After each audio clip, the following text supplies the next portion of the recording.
Good morning everyone, स्वागत है आप सभी का स्मार्ट क्लासेस ऑफ कॉमर्स के इस यूट्यूब चैनल पे। देखिए, जैसे कि मैं आप लोगों को काफ़ी लंबे समय के बाद कुछ वीडियो कई बार प्रॉमिस करता हूँ कि रेगुलर वीडियो दे देता रहूँगा, बट व्यस्तता के चलते नहीं दे पाता हूँ, बट प्रयास रहेगा मैक्सिमम वीडियो दूँ। चलिए, फिलहाल मेरे ऑफलाइन क्लासेस में अभी जो क्लासेस चल रही है 11th की, उसमें हम लोगों का चैप्टर चल रहा है फाइनल अकाउंट विथ एडजस्टमेंट, जिसमें हम लोग क्वेश्चन नंबर 5 देखने जा रहे हैं। Doctor S K. सिंह की ये किताब है और मैं प्रयास रहेगा, मैं चाहूँगा कि अगले जितने भी क्लास में अब क्या होगा कि क्लास के दौरान बना देंगे वीडियो, बच्चे भी समझ जाएंगे, रिवीजन भी हो जाएगा और हमारे दूर दराज के बच्चे यूट्यूब के जरिए पढ़ भी लेंगे। आइए देखते हैं क्वेश्चन नंबर 5 में क्या लिखा हुआ है। कह रहा है, from the following trial balance of Shyama Lal of Patna prepare trading and profit and loss account for the year ending 31 March 2020 and balance sheet as on the date. मेरे कहने का मतलब क्या है कि आपको एक फर्म है, एक सोल ट्रेड बिजनेस है, हम लोग 11th में सोल ट्रेड बिजनेस के बारे में ही पढ़ते हैं, जिसमें आपको क्या तैयार करना है बताइए, फाइनल अकाउंट तैयार करना है। सारी बातें हम लोगों ने देख लिया है कि नहीं, रिकॉर्डिंग के अंतर्गत, क्लासिफिकेशन के अंतर्गत, समराइजेशन के अंतर्गत जो भी बातें चल रही है। अभी फिलहाल ट्रायल बैलेंस पे हम लोग हैं, फाइनल अकाउंट पे हैं। तो फाइनल अकाउंट बनाने के लिए हमारे पास क्या गिवन होता है, ट्रायल बैलेंस, और जो भी मत छूट गए होते हैं पूरे वर्ष के दौरान, उसे किस रूप में दे दिया गया रहता है, एडजस्टमेंट के रूप में। और एडजस्टमेंट का इफेक्ट कितने जगह पड़ता है मेरे भाई, 2 जगह पड़ता है। तो आइए जानते हैं कि कैसे इसका बनाया जाएगा। तो फाइनल अकाउंट बनाने के लिए मेरे भाई एक फॉर्मेट होता है जो आप लोगों को हमने बताया है। यूट्यूब वाले बच्चे थोड़ा ध्यान से देखेंगे, मैं हर एक बात बताऊँगा कि फाइनल अकाउंट बनाने के लिए आपको 4 कॉलम ड्रॉ करनी होगी। वो कैसा होगा, मान लीजिए जितने चौड़े आपकी पेज है तो आप ऐसे यूँ ही ड्रॉ करोगे। चलो देखो, अब एक यहाँ से आपका हो गया अमाउंट का कॉलम, दूसरा आपका जितनी चौड़े इधर होनी चाहिए उतना ही चौड़ा इधर भी होना चाहिए, एक हो गया ये अमाउंट का कॉलम। मेरे कहने का मतलब क्या है कि ऊपर में आप जो बनाओगे उसका नाम लिख दोगे। प्रिपेयर करने के लिए क्या सब बोला है, ट्रेडिंग अकाउंट, तो आप लिख दोगे trading, TRADING, and profit and loss account, PROFIT, short में एंड कर दो, LOSS, लॉस अकाउंट। नीचे लिखा जाता है फॉर द ईयर एंडिंग, क्या लिखा जाता है बताइए, फॉर द ईयर एंडिंग लिखा जाता है। और कब के लिए बनाने बोला था बताओ, कह दिया करो आप लोग, 31 मार्च 2020 है ना, कह सकते हैं 31 मार्च 2020। देखिए इस साइड जो है हम लोग लिखते हैं पार्टिकुलर, क्या लिखते हैं बताइए, पार्टिकुलर्स लिखते हैं, PARTICULARS। यहाँ लिख दोगे अमाउंट, इसमें भी लिखोगे क्या चीज़ बताओ, पार्टिकुलर्स लिखोगे। ये हमेशा होगा, ये ऐसे ही होगा, ठीक है। चलिए देखेंगे, ये है मेरे भाई प्रॉफिट एंड लॉस अकाउंट, साथ में क्या बना रहे हैं, इससे पहले ट्रेडिंग अकाउंट, एक साथ ही हम लोग बना लेंगे, ठीक है। और अकाउंट है तो इसके डेबिट साइड भी है, ये क्रेडिट साइड भी। अकाउंट के लेफ्ट साइड को क्या कहा जाता है, डेबिट साइड, राइट साइड को क्या कहा जाता है, क्रेडिट साइड कहा जाता है। और आप लोगों को मालूम होना चाहिए कि ट्रेडिंग अकाउंट और प्रॉफिट एंड लॉस अकाउंट दोनों कौन सा अकाउंट है, नॉमिनल अकाउंट है। देखिए बिहार बोर्ड के ऑब्जेक्टिव में पूछा जाता है कि व्यापारिक खाता है या लाभ हानि खाता है, वास्तविक खाता, अवास्तविक खाता, चाहे नाम मात्र खाता, कह देगा। तीसरा ऑप्शन में कह सकता है क्या कहते हैं, व्यक्तिगत खाता। डी में कह देगा इन्हीं में से कोई नहीं। तो क्या सिलेक्ट करोगे बताओ, मैं कह रहा हूँ क्या, मेरी बात को ध्यान से सुनेंगे, कि कह देगा व्यापारिक खाते से आप क्या समझते हैं, ट्रेडिंग अकाउंट से आप क्या समझते हैं। ऑप्शन ए में दे देगा, आप क्या समझते थे, तो 2 नंबरिया में क्वेश्चन पूछ देगा, कह देगा कि ट्रेडिंग अकाउंट है। ऑप्शन दे देगा पहला व्यापारिक खाता है, ऑप्शन मतलब वास्तविक खाता है। दूसरा में दे देगा आपको व्यक्तिगत खाता है। सी ऑप्शन में दे देगा कि नाम मात्र खाता है, या नाम मात्र को अवास्तविक भी कहते हैं, ठीक है। और अंग्रेजी में क्या कहते हैं, नॉमिनल।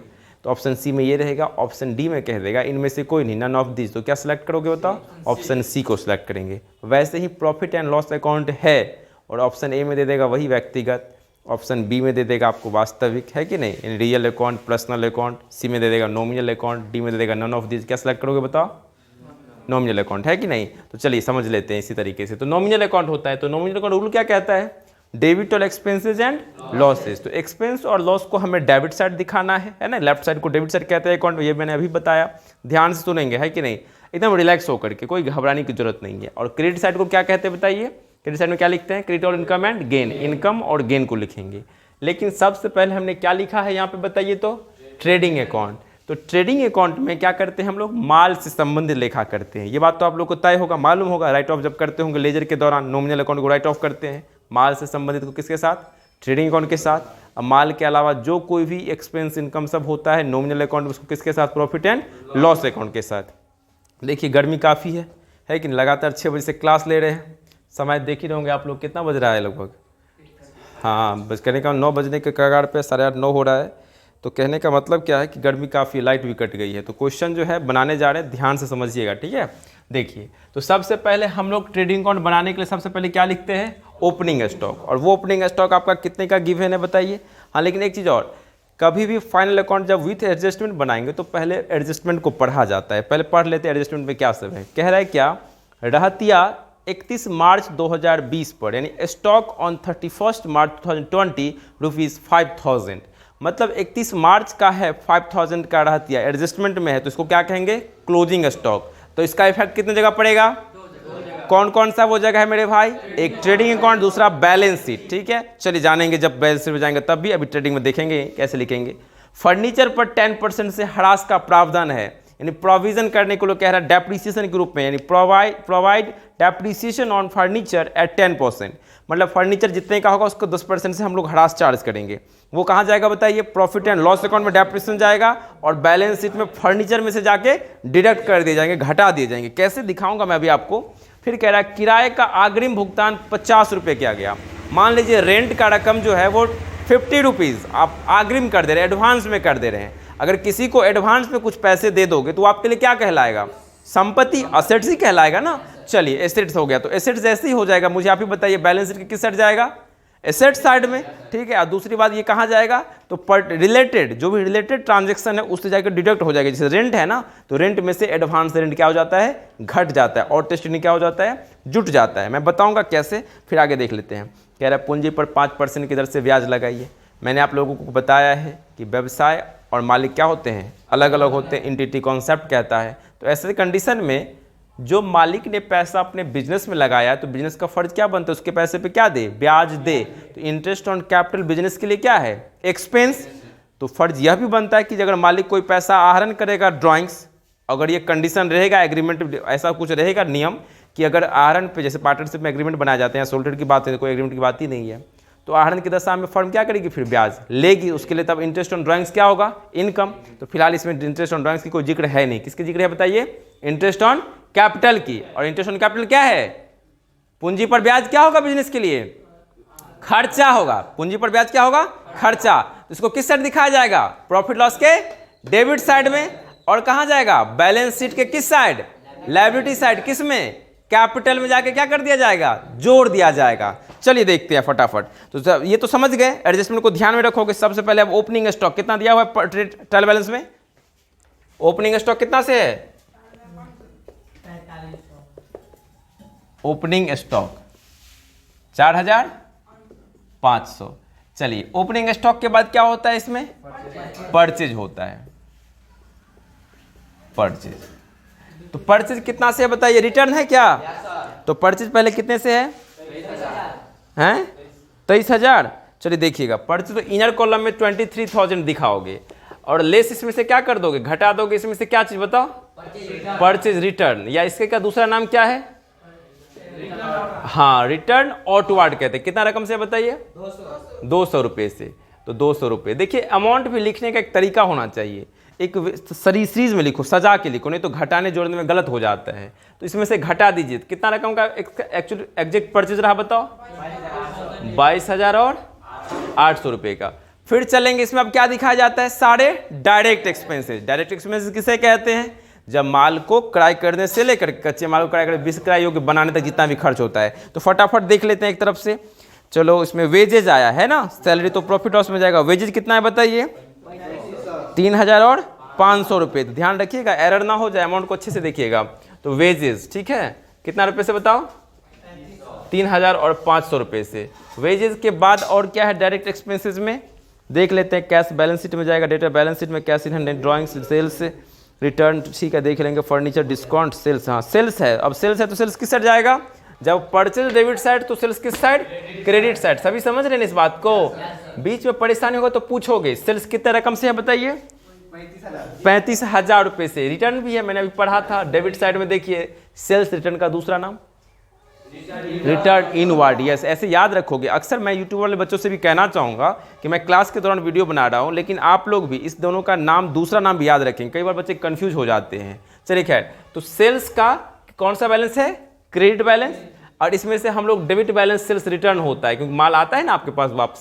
तो ध्यान रखेंगे कि सेल्स का क्रेडिट साइड होता है और रिटर्न इनवर्ड डेबिट साइड होगा। डेबिट वाला घटाएंगे।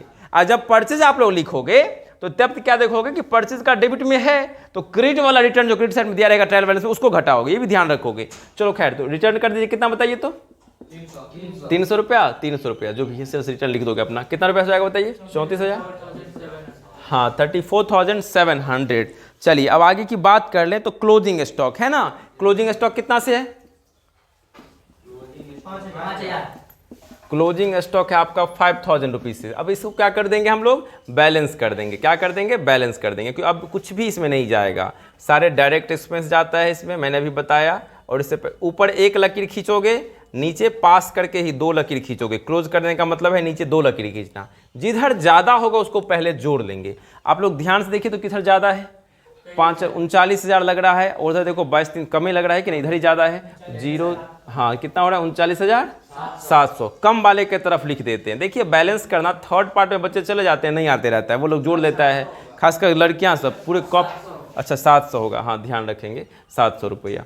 चलिए खैर बैलेंस कर लेते हैं। फर्स्ट डिजिट में 0, देखिए जी कैसे बैलेंस किया जाए। सेकेंड डिजिट में 0। थर्ड डिजिट की बात करें तो 5 और 8 कितना? 13। 13 में 5 ऐड कर दो, कितना हो जाएगा? 18। 18 में कितना ऐड करें कि 7 आ जाए? तो आप लोग देखिए, तो 9 8 यानी 18 9 कितना? 27। तो कहने का मतलब 9 ऐड कर दिए, 27 हो गया। हाथ में कितना बच गया? 2 4 2 6 6 2 8 8 3 11। 11 में कितना ऐड करें कि फिर 9 आ जाए? 11 और 8 19। हाथ में कितना बच गया? 1 2 और 1 3। कहने का मतलब 8,900 जीपी है क्या? चलिए ये क्या कहलाएगा? Gross profit. GROSS, ग्रॉस लिखोगे, PROFIT, ग्रॉस प्रॉफिट। क्या लिखते हैं इसको साथ में? CD लिखेंगे, लेकिन बोलेंगे कैरीड ऑन, है ना। चलिए यहाँ से अब क्या शुरू हो जाएगा? Profit and loss account. मैं आप सभी से कहना चाहूँगा, अपने आप को अकाउंटेंट समझ के काम करो तो भविष्य में एक अच्छे अकाउंटेंट बनोगे। मैं सभी बच्चों से कहना चाहूँगा, और काफ़ी अच्छे तरीके से कीजिए हिसाब किताब, ताकि अभी से आपको आदत होगा ना तो बढ़िया से करोगे आगे चल के भी। देखिए एक फर्म में माल से संबंधित अभी तक बिजनेस प्रॉफिट में जा रहा है। अब देखो माल के अलावा प्रॉफिट एंड लॉस अकाउंट में क्या जाता है वो दिखाना चाहूँगा। तो बाइक अब प्रॉफिट लॉस यहाँ से स्टार्ट हो गया। क्या स्टार्ट हो गया इसके नीचे से बताइए? Profit and loss account. ये सेम लाइन में होनी चाहिए, ये भी ध्यान रखोगे, सेम लाइन में। तो ग्रॉस प्रॉफिट कितना आया था? देखिए यहाँ जो बैलेंस कैरीड ऑन हुआ है उसको यहाँ पे ब्रॉड डाउन कर दिया जाता है, जस्ट दूसरे साइड, ठीक है ना। तो बाई क्या लिख दोगे बताओ? Gross profit brought down. कितना रुपए से बताइए? 8,009 से। अब यहाँ से हम लोगों का स्टार्ट हो चुका है प्रॉफिट एंड लॉस अकाउंट। जैसे हमने अभी बताया आप सभी से कि ट्रेडिंग अकाउंट में सबसे पहले ओपनिंग स्टॉक जाता है, फिर परचेज, उसमें से लेस रिटर्न, और सारे डायरेक्ट एक्सपेंसेस जाता है। जैसे डायरेक्ट की बात करें हैं, सिर्फ एक ही वेजेस दिया हुआ था, और यहाँ पे क्या सब आ सकता था थोड़ा चर्चा कर लेते हैं। जैसे कोल, वाटर, फ्यूल, कैरेज है कि नहीं, ऑक्ट्री, ड्यूटी, डॉक चार्ज, बहुत सारे ऐसे डायरेक्ट एक्सपेंसेस होते हैं जो माल से संबंधित होता है, माल से रिलेटेड होता है, गुड्स से रिलेटेड होता है। लेकिन अब जो हम लोग बात कर रहे हैं प्रॉफिट एंड लॉस अकाउंट का, यह भी एक नॉमिनल अकाउंट, मैंने शुरू में ही बता दिया आप सभी से। तो यहाँ क्या करेंगे हम लोग कि यहाँ पे क्या दिखाएंगे सर? देखिए यहाँ मुख्य रूप से 5 हेडिंग आता है। कितने हेडिंग के खर्च आते हैं बताइए? 5 हेडिंग। पहला आता है ऑफिस एक्सपेंसेज, दूसरा आता है सेलिंग एंड डिस्ट्रीब्यूशन एक्सपेंसेज, तीसरा आता है आपका एडवर्टीजमेंट एक्सपेंसेज, चौथा आता है एडमिनिस्ट्रेटिव एक्सपेंसेज, और लास्ट 5वां आता है डेप्रिसिएशन, नॉन कैश एक्सपेंस ये कहलाता है। देखो हम लोग गांव घर के बच्चे जो होते हैं ना, बिहार कहने का मतलब बिहार में भी फिर दरभंगा पटना के बच्चे कुछ अच्छे पढ़ लेते हैं। जब इधर की बात कर लें, मधुबनी डिस्ट्रिक्ट दरभंगा की एरिया सब की बात कर लें, तो यहाँ के बच्चे सब थोड़ा सा क्या होता है, स्टैंडर्ड वर्ड सब नहीं सीख पाता है। वो बनाना तो जान जाता है, थोड़ा सा बोलने में झिझकता है हमेशा। वही दिल्ली वाला बच्चा सब जो आ जाता है वो थोड़ा सा बोल देता है प्रॉफिट लॉस में कौन कौन सा हेडिंग आता है बोलो, तो हम लोग वहाँ चुप हो जाते हैं। हम लोग बोलने लगते हैं क्या, सैलरी जाता है, रेंट जाता है, इंटरेस्ट जाता है, कमीशन जाता है, डेप्रिसिएशन जाता है, ऐसे नहीं कहेंगे। एडवर्टीजमेंट जाता है, ऐसे नहीं बताओगे, बोलोगे मुख्य रूप से 5 हेडिंग के एक्सपेंसेस जाते हैं, सिर्फ 5 हेडिंग के, उसी में सारे आ जाता है। पहला क्या कहोगे? ऑफिस एक्सपेंसेस, जो मैंने अभी बताया, जल्दी से कह देता हूं। दूसरा selling and distribution expenses, administrative expenses, advertisement expenses, last depreciation expenses. तो फटाफट देख लेते हैं इसमें क्या सब आ रहा है बताइए। सैलरी कैसे एक्सपेंस में आएगा बताइए? ऑफिस एक्सपेंस में है ना, ऑफिस में स्टाफ काम करते हैं तो सैलरी किस तरह का? और एक और भी बात कह दोगे, डायरेक्ट एक्सपेंसेस में गया तो indirect expense profit loss account में जाएगा। ये जो पांचों का नाम मैंने बताया, ये सारे पांचों क्या कहलाएंगे? इनडायरेक्ट एक्सपेंसेस कहलाएंगे। तो सैलरी कितना से बताइए? 1500, वही है ना। तो सैलरी कितना रुपए से? 1500। अगला पढ़ो। सैलरी के बाद देख लो वेजेस उसी में चले गया था, तो cash in hand, debtor, cash at bank. फिर इसके बाद बात कर लेते हैं, उसके बाद देख लो ड्राइंग्स उसमें जाएगा ही नहीं, बैलेंस शीट में डिडक्ट होगा। सेल्स रिटर्न, रेंट की बात करें, रेंट कितना से है बताइए? हाँ ध्यान रखेंगे, रेंट के बारे में एडजस्टमेंट कह रहा था ना, ध्यान होगा आप लोगों को। रेंट के बारे में क्या कह रहा था कि 50, मुझे याद है, किराए का अग्रिम 50 रुपया। अग्रिम को क्या कहते हैं? एडवांस। तो इनर कॉलम में रेंट का अमाउंट लिखोगे। कितना था रेंट बताओ पहले भी? 500। देखिए 500 रुपया। अब मुझे बताओ, तुमको किराया एक्चुअली देना था 450 रुपया ही, अगले साल का पैसा अभी अग्रिम में दे दिया। हम लोग ये साल के अंत में करते हैं ना, तो साल के अंत में करे, हमने दिखाया क्या कि रेंट हमने 500 उसको दे दिया है। मतलब क्या? और आपको आखिर आगे चल के एडजस्टमेंट में कह रहा है, नीचे क्वेश्चन के नीचे, ट्रायल बैलेंस के नीचे, कि 50 रुपीज़ एडवांस में है। तो अगर अगले साल का हमने दे दिया तो क्या मेरा इस साल से रिलेटेड है? वो क्या इस साल से रिलेटेड तो नहीं है, अगले साल से रिलेटेड है। तो इस साल के रेंट में से क्या कर देंगे? उसको घटा दिया जाता है। मतलब क्या समझे? एडवांस यानी कि प्रीपेड को क्या कर दिया जाता है? घटा दिया जाता है। इसी में से लेस कर दोगे। लेस क्या चीज बताइए? Advance rent. क्या लिखोगे? एडवांस या प्रीपेड चलेगा, एडवांस रेंट। कितना अमाउंट है बताइए? 50 रुपीज़। चलिए 50 रुपीज़, तो कितना हो गया आपका? 450, 450 रुपये। रेंट के बाद क्या है देखो मेरे भाई? फर्निचर, डिस्काउंट है। तो डेबिट वाला एक्सपेंसेस लॉस से डेबिट वाला सारा इसी साइड जाएगा। कितना अमाउंट से बताओ? 500 रुपीज़ से डिस्काउंट भी है आपका।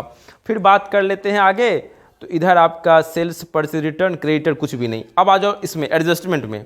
फर्नीचर पे 10% से प्रावधान कह रहा था डेप्रिसिएशन का, तो क्या लिख दोगे? To depreciation on CIATION, depreciation on furniture, है ना। कितना अमाउंट होगा बताइए? FUR कर दिए शॉर्ट में, FUR NATUR लिख दोगे अपना। देख लो क्वेश्चन में दिखा हुआ है कितना परसेंट से कह रहा था? 10% से। आखिर फर्नीचर है कितने का? फर्नीचर है आपका 1500 का, और डेप्रिसिएशन है 10% से, तो कितना हो जाएगा?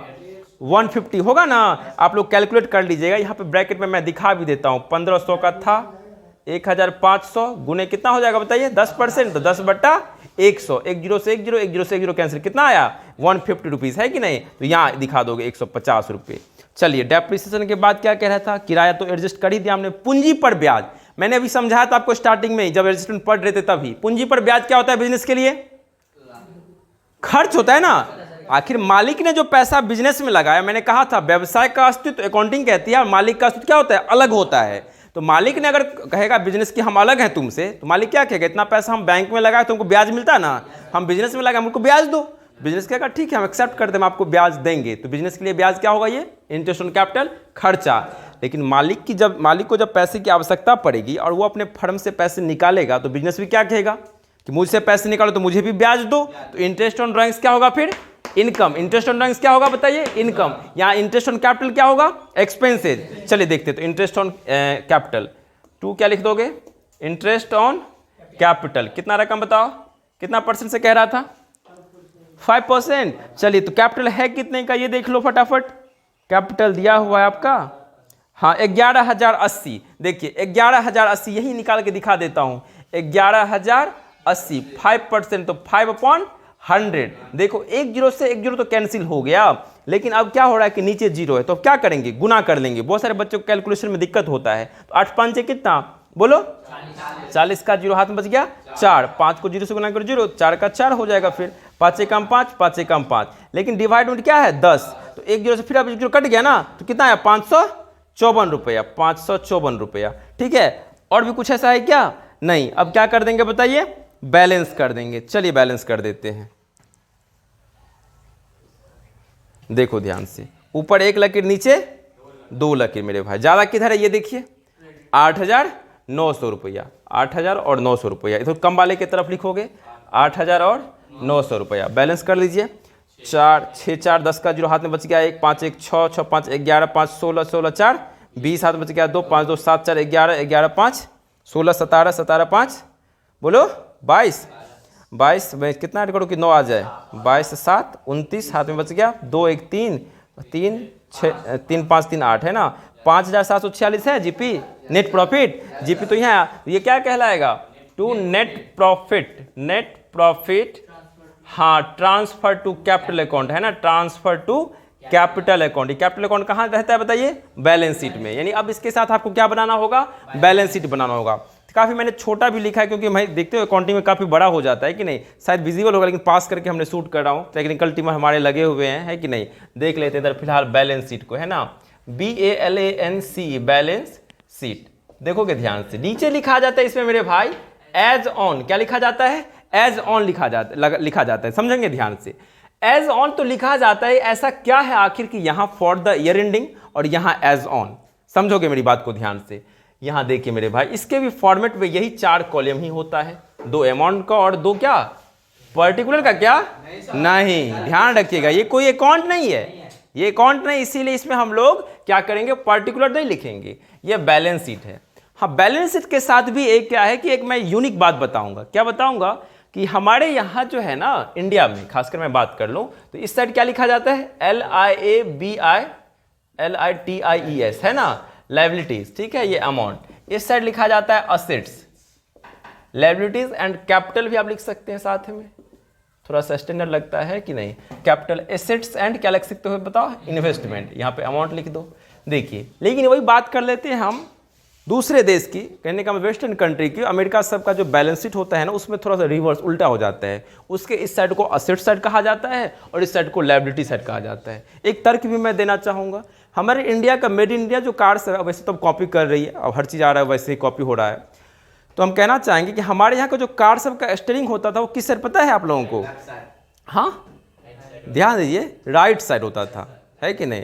लेफ्ट साइड से हम लोग चलते हैं लेकिन राइट साइड होता है उसका स्टीयरिंग। वही अमेरिका की कार सब की अगर बात कर लो तो उसका किस साइड होता है बताइए, लेफ्ट साइड स्टीयरिंग होता है। तो थोड़ा बहुत बदलाव है हम लोगों के साथ, अब है कि ना। एक चीज़ और कहिए, यहाँ पे दिन तो वहाँ पे रात, ऐसा भी तो होता है। अब हर जगह नहीं, वो समय के अकॉर्डिंग, वो भौगोलिक क्रियाएं, वो जियोग्राफी पढ़ोगे तब पता चलेगा।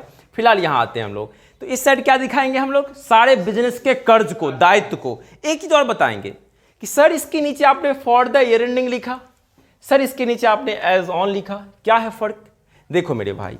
और एक चीज और बताऊंगा, पहले इसको समझ लेते हैं कि फॉर द ईयर एंडिंग क्यों लिखा हमने। यह पूरे वर्ष के लिए काम करता है। ये किसने कर बताइए, आपने बिजनेस को 1 जनवरी से चलाया होगा, इसमें कौन सा ईयर है, अच्छा फिनेंशियल ईयर है, 1 अप्रैल से चलाए होंगे, 1 अप्रैल 2019 से, तब ना आपको 31 मार्च 2020 को पता चल रहा है कि बिजनेस आपका किस में चल रहा है, प्रॉफिट में। किससे चल रहा है बताइए, प्रॉफिट में चल रहा है। पूरे साल का काम किया तब ना प्रॉफिट हुआ आपको। लेकिन बैलेंस शीट एक निश्चित तिथि को बताता है, इसीलिए यहां इसके नीचे क्या लिखा जाता है, एज ऑन। यानी आपको उस दिन क्या है आपका बैलेंस, डेट तो दिया हुआ था ना, क्या दिया था डेट बताइए, 31 मार्च 2020। यानी इस दिन आपका किस दायित्व कितना है, संपत्ति कितना है, यह बताया जाएगा। एक चीज और देखोगे, बैलेंस शीट में टू और बाय शब्द का प्रयोग नहीं किया जाता है। रीजन क्या है, रीजन यह है मेरे भाई, क्योंकि यह एक अकाउंट है। देखो, जिसके साथ अकाउंट लगा रहेगा उसके लेफ्ट साइड को डेबिट साइड कहा जाता है, राइट साइड को क्रेडिट साइड कहा जाता है। और इसमें लेफ्ट साइड में टू करके, राइट साइड में मेरे भाई बताओ बाय करके दिखाया जाता है। लेकिन कभी भी बैलेंस शीट में टू और बाय शब्द का प्रयोग नहीं किया जाएगा। रीजन क्या है, क्योंकि ये कोई अकाउंट है नहीं, इसके साथ अकाउंट लगा है क्या, नहीं लगा हुआ है। चलो, तो इसमें साइड में बिजनेस का दायित्व दिखाएंगे। तो मालिक ने अगर कोई पैसा लगाया भी है, तो मैंने अभी कहा बिजनेस के लिए क्या कहलाएगा, वो कर्जा है, कहलाएगा ना। तो क्या लिखेंगे यहाँ पे बताए, मालिक के पैसे को क्या कहा जाता है, कैपिटल कहा जाता है। कैपिटल कितना से था बताइए, 11,080 है ना, वहां पे निकाले भी हम लोग 11,000, इनर कॉलम में लिखोगे 11,080। प्रॉफिट किसका, मालिक का ही ना, उसमें क्या कर देंगे हम लोग, ऐड कर देंगे। क्या लिखोगे, नेट प्रॉफिट। शॉर्ट में मैंने लिखा एनपी, तुम लोग पूरा एग्जाम लिखोगे, एनईटी नेट PROFIT पूरा लिखोगे। कितना अमाउंट बताइए नेट प्रॉफिट, 5,746। देखिए प्रॉफिट जोड़ देते हैं, कितना हो गया। हाँ, एक चीज और है, इंटरेस्ट ऑन कैपिटल था ना, पूंजी पर ब्याज, मालिक का ही ना।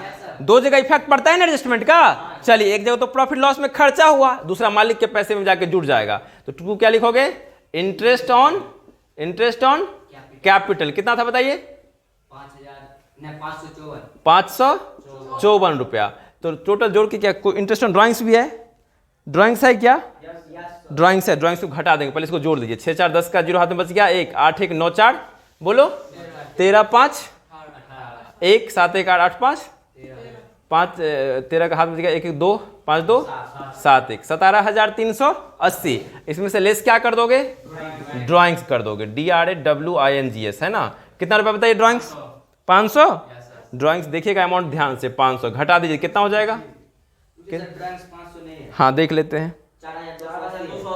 ड्राइंग्स 1 2 3 4 5 6 6 7 8 4,280 है। यस 4,280, यही गलती हो जाता है, अमाउंट को ध्यान से। 4,280 इसमें से घटा दीजिए, कितना हो जाएगा? 0 0 3 में से तो हो गया 1 है कि नहीं, 4 3 7 है ना, 13,100। ठीक है क्या? चलिए तो ये हो गया आपका एक्ट। देखो मालिक ने पैसा शुरू में कितना लगाया था, अब मालिक के कितना पैसा बिजनेस में, ये कब पता चला? हाँ बैलेंस शीट में कब? 31 मार्च 2020 को। तो एक निश्चित तिथि को पता चल गया वो इतना का है मालिक का पैसा। ठीक है, इसीलिए इसके नीचे एज ऑन लिखा जाता है। अब समझिए आगे चल के, अब लायबिलिटी देखिए जो है कैपिटल है, उसके बाद इधर देखिए ध्यान से देखते हैं, कैश इन हैंड तो एसेट्स होता है ना। तो चलो कैश इन हैंड कितना है बताओ? 700। चलिए अगला पढ़िए। कैश इन हैंड के अलावा मैं स्टार्टिंग से देख लेता हूँ, सैलरी वेजेस कैसे। डेटर दिखा आप लोगों को? डेटर क्या होता है? पैसा देने वाला है ना। डेटर कितना से बताइए? 5,400 रुपये से। कैश एट बैंक दिखा दीजिए। कैश एट बैंक भी आपका संपत्ति होता है, बिजनेस का होता है ना, बैंक में पैसा। कैश एट बैंक कितना बताओ? 5,600 रुपया। 5,600। अगला पढ़ो। फर्नीचर ड्राइंग्स चले गया था, रेंट फर्नीचर। हाँ फर्नीचर पे डेप्रिसिएशन किए थे ना हम लोग। फर्नीचर में डेप्रिसिएशन क्या करेंगे? लेस कर देंगे। कितना से फर्नीचर बताइए? कितने का है फर्नीचर? 1,500 लेस कर देंगे। डेप्रिसिएशन कितना आया था? 150 रुपया। तो 150 घटा दीजिए इसमें से, तो कितना हो जाएगा? 1,350। ठीक है, 15। हाँ ठीक है। उसके बाद जाकर के डिस्काउंट तो हो ही गया है सेल्स। हाँ इसमें देख लेते हैं क्लोजिंग स्टॉक है ना। क्लोजिंग स्टॉक कितना था? क्लोजिंग स्टॉक कितना है बताइए? दो जगह इफेक्ट पड़ेगा ना। 5,000 से था है ना क्लोजिंग स्टॉक। उसके बाद क्रेडिटर है। चलिए क्रेडिटर लेनदार, तो लायबिलिटी होता है क्रेडिटर, CREDITORS। कितना से है क्रेडिटर? 5,000 रुपये से। क्रेडिटर 5,000 रुपये से। चलिए अब देख लेते हैं क्वेश्चन में और क्या है क्रेडिटर के अलावा। एडजस्टमेंट को फिर एक बार देख लोगे। क्लोजिंग स्टॉक दो जगह हो गया है ना, ट्रेडिंग में और बैलेंस शीट में। फर्नीचर पे डेप्रिसिएशन प्रॉफिट लॉस में इसमें घटा दिया। किराए का अग्रिम भुगतान, हाँ एडवांस रेंट नहीं दिखाए थे, तो क्या आपके लिए कहलाएगा बताइए? संपत्ति है ना। एडवांस रेंट कितना रुपए से बताइए? 50 रुपये से। एडवांस रेंट कितना से बताइए?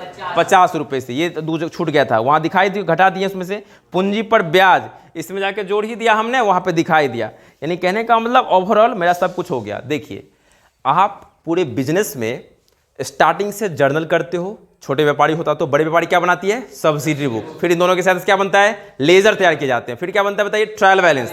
फिर बनता है मेरे भाई फाइनल अकाउंट। लेकिन मैं अपने बच्चे को depreciation, bills of exchange, rectification of error, bank reconciliation statement, overall पूरी की पूरी बुक पढ़ाता हूं मेरे भाई। अकाउंटिंग इक्वेशन मैं बताऊंगा। अभी 2-3 चैप्टर बचे हुए हैं। डेप्रिसिएशन का हो चुका है, bills of exchange, rectification of error, यही सब कुछ छूटा हुआ है 2-3 चैप्टर। बाकी फाइनल अकाउंट अभी चल रहा है फिलहाल। देखिए बाकी सभी चैप्टर इससे पहले वाले हो चुके हैं।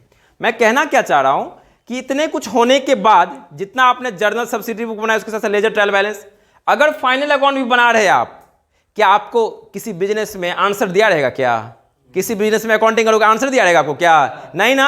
आपको आंसर कब पता चलेगा?